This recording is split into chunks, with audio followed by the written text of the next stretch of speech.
Let's get right into it. Number 9, inflation, the invisible wealth eroder. Think of placing an ice cube on a scorching sidewalk. You walk away for an hour, come back, and find a wet spot where your ice cube used to be. That's exactly what's happening to your money right now. Every single dollar you have is melting away, and most people don't even notice it. This invisible thief is called inflation, and it's probably the biggest reason why most people stay broke forever. If you had $10,000 in your savings account 20 years ago, it would only buy you about $5,000 worth of stuff today. Half of your money gone, just like that ice cube on the sidewalk, but your bank statement shows the same number. Take a sandwich, for example. 20 years ago, that sandwich cost $5. Today, that same sandwich costs $12. Your money is still there, but it can't buy as much as it used to. It's like someone sneaking into your wallet every night and replacing your dollars with monopoly money and your savings. Account isn't helping. Most savings accounts give you 0.5% interest per year. Meanwhile, inflation is running at 3 to 4% per year. That means if you're safely storing your money in a savings account, you're actually losing 2.5 to 3.5% of your money every single year. It's like trying to fill up a bucket with a hole in the bottom. Sure, you're adding water, but you're losing more than you're putting in. The craziest part is banks know this, the government knows this, Wall Street knows this, but they're counting on you not knowing this. They're counting on you feeling safe with your money in a savings account, because while your money is slowly melting away in that account, they're using it to make themselves richer. Banks can afford those fancy buildings in every city because they're taking your melting ice cube and turning it into an ice sculpture in their freezer. Number 8. Mistaking money drains for wealth builders. The majority of people believe they're accumulating wealth when they're actually doing the opposite. Your friend Bob just bought a brand new Tesla. He's telling everyone it's an investment and an asset. That shiny new Tesla is eating $1,000 a month in payments, another $200 in insurance, plus maintenance costs. That's not an asset. That's a money vampire with a fancy touchscreen. An asset puts money in your pocket. A liability takes money out of your pocket. Most of the things we're taught to buy as investments are actually just expensive money pits. Take your house, for example. Your house might be going up in value, but is it putting money in your pocket every month? It's sucking money out through mortgage payments, property taxes, insurance, maintenance, and repairs. The rich know something that most people don't. Your primary residence isn't an asset. It's a really expensive box that keeps demanding more of your money. A rental property that generates more in rent than it costs in expenses. That's an asset because it puts money in your pocket every month. Your car isn't an asset. Your boat isn't an asset. Your vacation home that sits empty 50 weeks a year, definitely not an asset. The wealthy focus on buying things that generate cash flow. Meanwhile, the middle class buys things that generate bills. Banks and advertisers love to blur this line. They'll tell you buying a $50,000 car is an investment in yourself. That's like saying ordering pizza every night is investing in your nutrition. If you had to stop working tomorrow, would these things continue putting money in your pocket? Or would they keep demanding money from your pocket? The rich don't work for money. They make their assets work for them. Most people are busy buying liabilities that keep them chained to their jobs.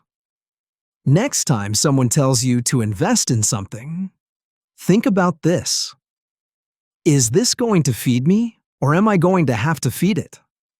That's the difference between building wealth and staying broke forever. Number 7, the credit card minimum payment. Deception. Picture this. You've just bought a new TV for $1,000. The credit card bill comes and you see two numbers, the total balance, $1,000, and right next to it in big friendly letters, minimum payment due, 25 hours.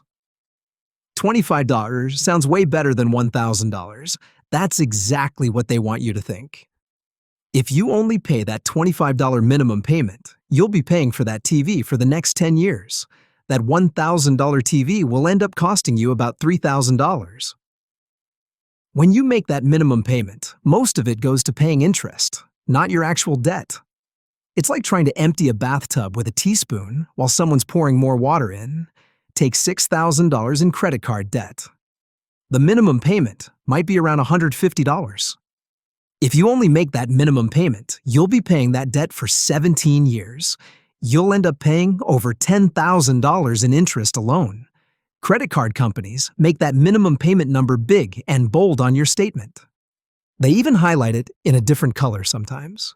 Technically, you are in good standing if you pay the minimum. But what they're really doing is turning you into their personal ATM. Every month, they're taking money out of your pocket for interest. They'll keep doing it for decades if you let them. Never look at the minimum payment. Pretend it doesn't exist. That number is like financial quicksand. The more you rely on it, the deeper you sink. Pay as much as you possibly can each month. Even an extra $50 can cut years off your repayment time. The minimum payment isn't designed to help you. It's designed to keep you in debt forever. It's like a financial prison where the bars are made of plastic cards. And that TV probably broke 3 years ago, but you're still paying for it. Number 6, the subscription service money leak. Businesses have discovered the sneakiest way to steal your money. Imagine you're making a sandwich. You take one slice of cheese, no big deal. Then another slice the next day, and another the day after that. Before you know it, your whole block of cheese is gone, and you're wondering where it all went. Companies have figured out that if they take a little bit of money from you each month, you won't notice. $9.99 for Netflix, $14.99 for HBO Max, $10.99 for Spotify, $9.99 for that meditation app you used once. Oh, it's just $10, you say. These companies are counting on you thinking that way. They're actually betting money that you'll forget about these subscriptions. 84% of people underestimate how much they spend on subscriptions each month. The average person thinks they spend about $86 a month. The real number is $299. That's $2,628 a year just disappearing from your account. Most of these subscriptions have negative option billing. That means once you're in, until you decide to cancel. And they make canceling incredibly hard. These companies hide the cancel button behind 7 different menus.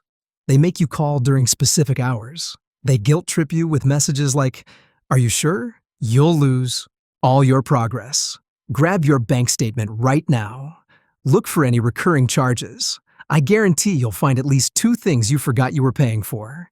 Cancel everything you haven't used in the last 30 days. Be ruthless. If you need it again later, you can always sign up again." Their whole business model relies on you being too lazy to cancel. If you invested that $219 a month instead of letting it leak away, in 10 years at a 7% return, you'd have $37,745. Instead, it's paying for apps you don't use and streaming services you forgot about.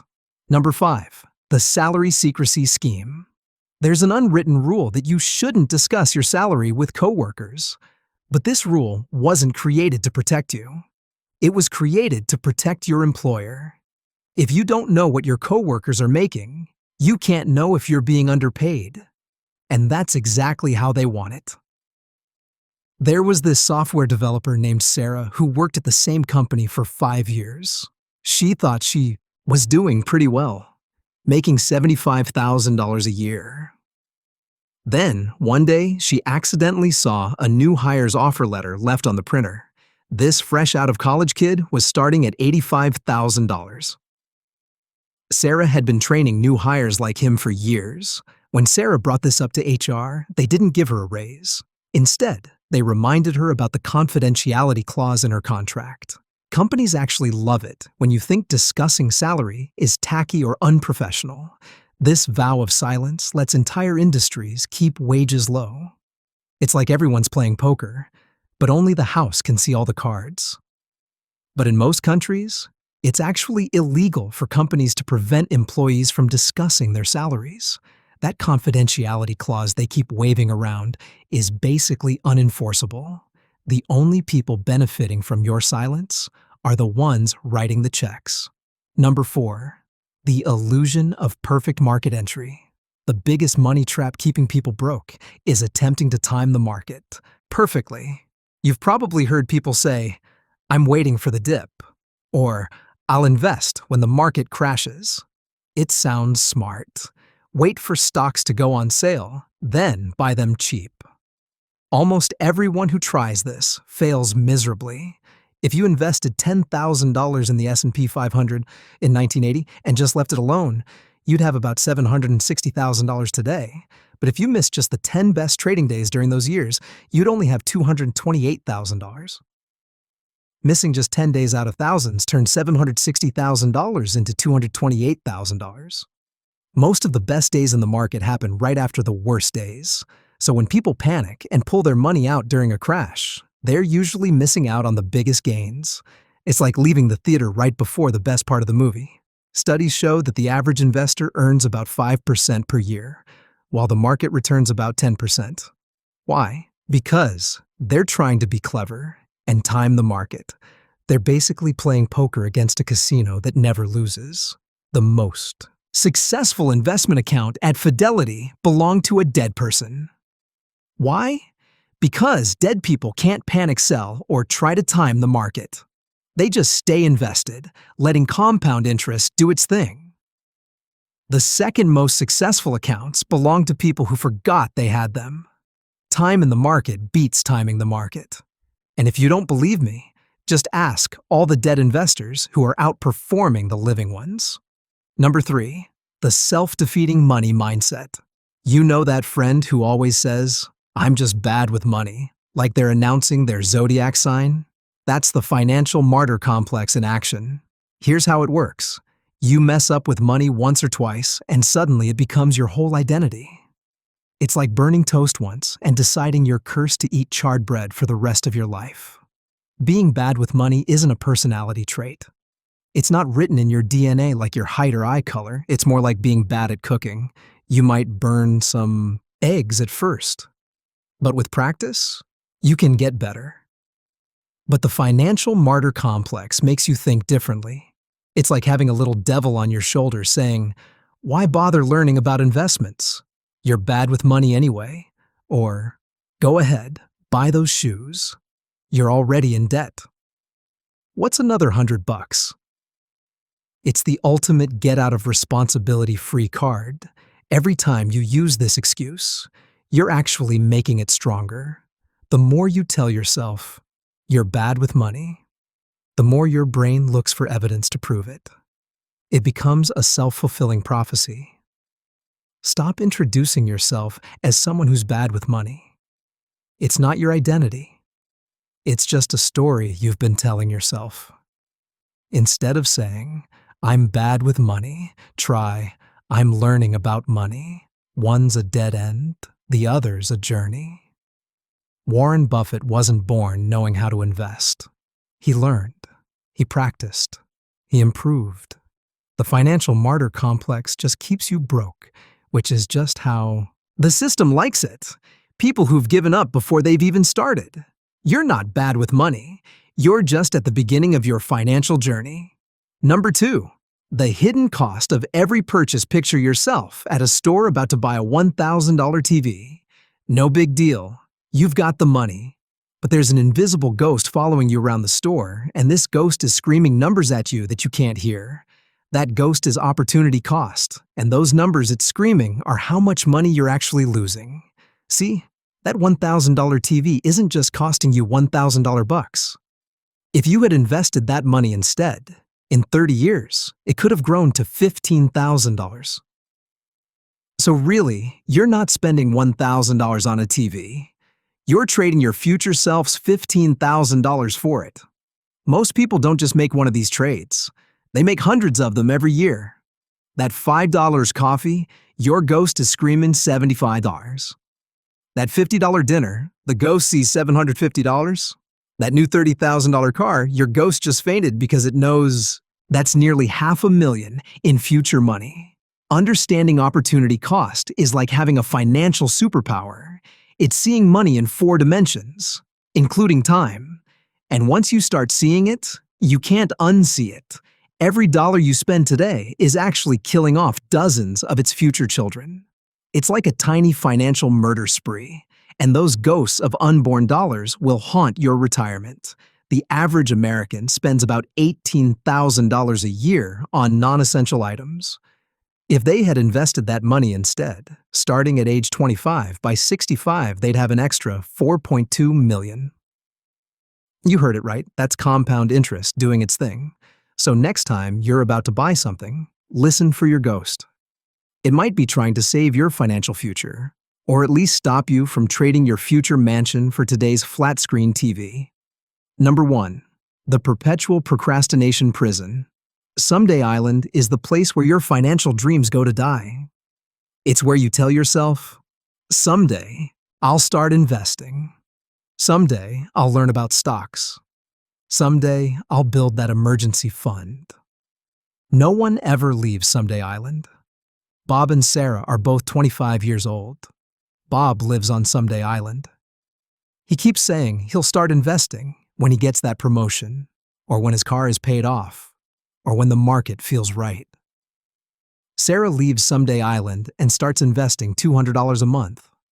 30 years later, Bob finally starts investing at 55. He puts in $1,000 a month to make up for lost time. By age 65, Bob has invested $120,000 of his own money. Sarah has invested $96,000. With a 7% average return, Bob ends up with about $165,000. Sarah ends up with over $600,000. That's the cost of living on Someday Island. Someday Island has strict rules. Rule number 1, everything has to be perfect before you start. Perfect job, perfect savings, perfect market conditions. Perfect doesn't exist. Rule number 2, you need to know everything before you begin. Read 50 books before you invest. Take 12 courses before you start a side hustle. Meanwhile, Sarah is making mistakes, learning as she goes, and getting richer. Rule number 3, big moves only. On Someday Island, you can't start small. That's why people never leave. They're waiting to make some giant, life-changing financial move. Wealth is built one boring dollar at a time. While Someday Island residents wait for their yacht to come in, Sarah is quietly building an empire. The only way off the island is to start today. That's all for today. I'll be making similar videos in the future. Subscribe to see them.